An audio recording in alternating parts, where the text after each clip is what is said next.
Terima kasih Anda masih bersama kami. Bagi Anda yang baru saja bergabung, kami hadirkan kembali 3 berita utama hari ini. Dampak kemarau berkepanjangan, harga beras di pasar tradisional di Kota Tegal kembali melambung lantaran stok menipis.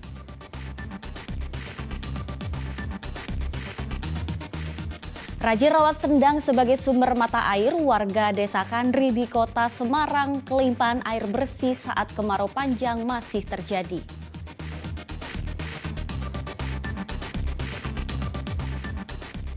Jawa Tengah masih menjadi kandang banteng. Puluhan ribu kader siap memenangkan Ganjar Pranowo sebagai penerus kepemimpinan Presiden Joko Widodo.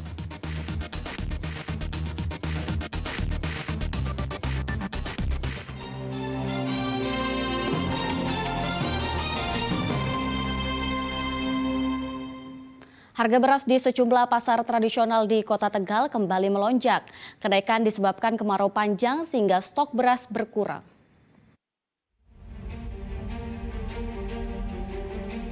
Dampak kemarau panjang mulai merembet ke ketersediaan stok pangan di berbagai daerah terdampak. Bahkan harga beras kembali melambung karena stok menipis lantaran pasokan dari petani berkurang jauh. Dari pantauan di Pasar Martoloyo Kota Tegal Senin pagi, harga semua jenis beras naik Rp1.500 per kilogram. Harga beras medium yang biasanya Rp11.000 per kilogram kini naik menjadi Rp12.500 per kilogramnya. Demikian juga beras premium kini menjadi Rp13.500 per kilogram dari sebelumnya hanya Rp12.000 per kilogram. Kenaikan harga beras dipicu stok di pasar menipis akibat berkurangnya pasokan dampak musim kemarau. Keringan tidak ada, dari pasokannya sudah tidak ada. Oh, dari pasokan ke... Iya, terus para itu pembeli dari Jawa, itu ya dari Demak, dari mana aja ngambil di sekitar sini loh, ke Malang. Gabah yang diambil gabah. Oh, gabah. Harga gabah sekarang 70.000 patannya. Kalau di tempat itu pasokannya berarti berkurang ini? Saya berkurang otomatis, tidak ada. Biasa 2 ton, saya sekarang ambilnya cuma 1 ton. Kenaikan harga beras dikeluhkan pedagang, terutama pedagang warung yang mengandalkan nasi sebagai bagian dari menu utama jualan di warung mereka. Juga penjual sih. Oh, gitu. Apa pedagang? Oh, pedagang. Warung. Oh, buat warung, buat nasi. Apa ya soto ya? Jadi kalau beli beras yang biasa buat itu jualan. Kalau bisa ya diturunin soalnya semuanya pada naik. Bukan beras aja sih. Terus ada strateginya biar sotonya nggak rugi dengan harga berasnya gimana? Mengurangi porsi apa? Enggak, masih tetap sama. Masih tetap sama. Cuma untungnya ya? Untungnya ya lebih sedikit. Warga berharap pemerintah melalui Bulog segera melakukan operasi pasar beras murah agar warga tidak makin terbebani dengan dampak kemarau panjang. Kunchoro Wijayanto melaporkan dari Kota Tegal. Sementara Bulog Subdivisi Regional Pekalongan bergerak cepat untuk mengendalikan harga beras, mendistribusikan beras murah atau medium ke kios-kios pengecer di pasar tradisional. Petugas Bulog mendistribusikan beras murah kemasan 5 kg ke kios-kios pengecer di sejumlah pasar tradisional di Kota Tegal Senin pagi. Di antaranya di Pasar Martoloyo, Kota Tegal. Bulog menjual beras murah dengan harga lebih murah dan dipatok Rp9.450 per kilogram atau Rp47.250 untuk kemasan 5 kg. Langkah cepat Bulog untuk menekan kenaikan harga beras sebesar Rp1.500 per kilogram baik untuk beras maupun beras murah maupun premium.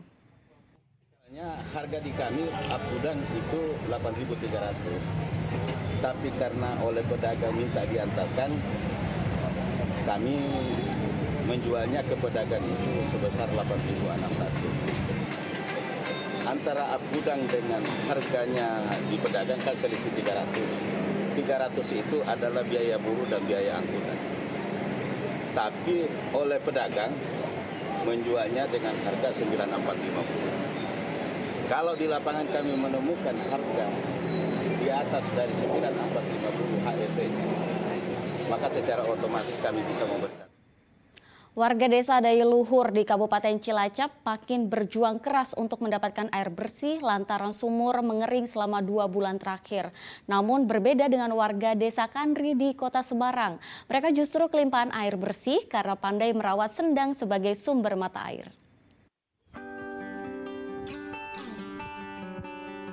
Pemandangan sehari-hari aktivitas warga Dusun Cilulu di desa Dayuluhur, Cilacap. Mereka harus berjalan kaki sejauh 2-3 km untuk mencari air bersih. Bukan di sumber mata air, namun air bersih diperoleh di sawah-sawah warga. Namun tidak semua warga beruntung karena kecilnya debit air di sawah. Meski demikian, warga berupaya berbagi dengan membagi rata air yang didapat. Perjuangan warga sudah berlangsung 2 bulan terakhir sejak sumur-sumur warga mengering. Sedikitnya 150 keluarga di dusun ini terdampak krisis air bersih. Ya kalau musim kemarau ya kayak gini gitu, ngambil airnya jauh gitu, ya sekitaran 1 kilo, ngantri lagi airnya pas sedikit lagi gitu. Ya mungkin saya sih harapan dari pemerintah itu memberikan air bersih lah ke warga Blok Cihelang, Dusun Cilulu. Selain mencari di sawah-sawah, warga juga mengandalkan bantuan air bersih dari instansi pemerintah dan bantuan terkait. Berbeda dengan nasib warga desa Dayuluhur di Cilacap, warga desa Kandri di Kecamatan Gunung Pati, Kota Semarang justru kelimpahan air. Warga di sini ternyata tidak kekurangan air bersih karena sendang sebagai sumber mata air masih mengalir. Selama kemarau panjang 3 bulan terakhir, sendang tampak bersih dan jernih dan tetap mengalir dengan debit yang tidak berkurang. Gerakan pemuda desa yang selalu mengeruk lumpur di samping sendang ternyata menjadi kunci sehingga sendang tidak pernah mengering. Pembersihannya ini di sini setiap setahun sekali, namanya Adrian Kali. Itu dilakukan pada bulan Jumadil Akhir, tepatnya di hari Kamis Kliwon. Itu prosesinya gimana? Maksudnya warga kumpul di sini untuk pembersihan? Warga kumpul di sini membersihkan, terus nanti pada gotong royong membersihkan, menguras ini, membersihkan lumpur-lumpur atau kotoran-kotoran di sini dinaikkan semua. Air dari sendang tidak hanya mencukupi kebutuhan rumah tangga, tetapi bisa mencukupi kebutuhan pengairan sawah-sawah petani di desa ini. Kalau padi bisa 3 kali. Biasanya kita lahannya kan ada yang basah, ada yang kering. Bisa manfaatannya untuk tanaman seperti pepaya, singkong, dan masih banyak juga. Itu juga sumber airnya dari sendang juga? Iya, dari sendang juga yang gede. Pak, seberapa penting sih Pak kalau sumber air dari sendang itu untuk pertanian di sini sih? Kalau untuk pertanian sih ya sumber kehidupan juga ya buat manusia, juga buat tanaman yang ada di sekitar. Berkah sendang yang tak pernah mengering sepanjang tahun membuat petani di sini bisa panen 3 kali dalam setahun. Bahkan air sendang juga digunakan untuk menyiram tanaman lainnya seperti jagung, ketela, dan buah pepaya. Mardianto dan Ali Mustafirin melaporkan dari Cilacap dan Kota Semarang. Bakal calon presiden dari PDI Perjuangan Ganjar Pranowo didampingi Ketua DPP PDI Perjuangan Puan Maharani menggelar apel siaga pemenangan Pileg dan Pilpres 2024 mendatang. Apel siaga sekaligus sebagai bentuk penegasan bila Jawa Tengah masih menjadi kandang banteng.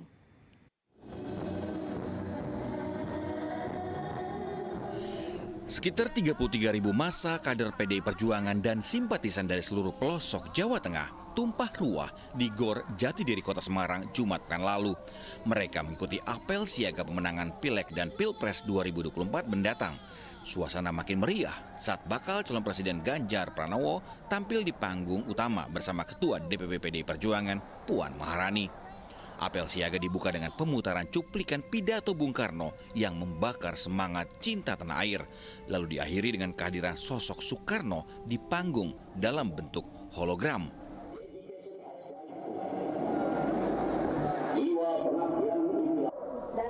Acara kemudian dilanjutkan dengan pidato Ketua Umum Megawati Soekarno Putri secara virtual. Megawati kembali menantang para kader untuk mencetak hat-trick kemenangan pada Pilpres mendatang.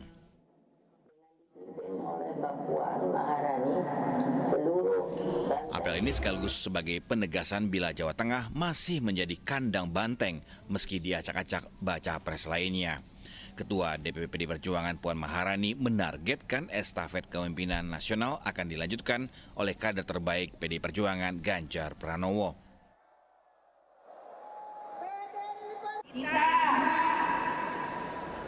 ingin dengan kepemimpinan nasional dari PDI Perjuangan, maka kita kembali menjalankan tugas sejarah mewujudkan Indonesia yang semakin maju, negara yang dihormati dunia, Indonesia yang berdaulat, berdikari dan berkepribadian. Ingat, 170 hari lagi perjuangan kita akan menentukan nasib bangsa dan negara. Hari-hari ke depan, semua langkah dan ucapan kita akan sangat menentukan. Maka, rampakkan barisan, mantapkan langkah ke depan, dan kita tata satu persatu batu bara bangunan dari kemenangan kita. Merdeka! Ganjar dideklarasikan sebagai baca pres tanggal 21 April yang lalu. Selain PDIP, Ganjar didukung P3, Partai Hanura, dan Partai Perindo. Pendaftaran bakal calon presiden dan wakil presiden dijadwalkan berlangsung pada 19 Oktober mendatang sampai dengan 25 November. Agus Hermanto melaporkan dari Kota Semarang. Sementara ratusan pendukung wali kota Solo mendeklarasikan dukungan terhadap Gibran Rakabuming Raka untuk maju sebagai cawapres pendamping Prabowo Subianto. Pertemuan para relawan Bolone Mase pendukung wali kota Solo Gibran Rakabuming di sebuah kafe di Kabupaten Tegal Minggu sore ditandai deklarasi dukungan terhadap Gibran sebagai cawapres pendamping Prabowo Subianto.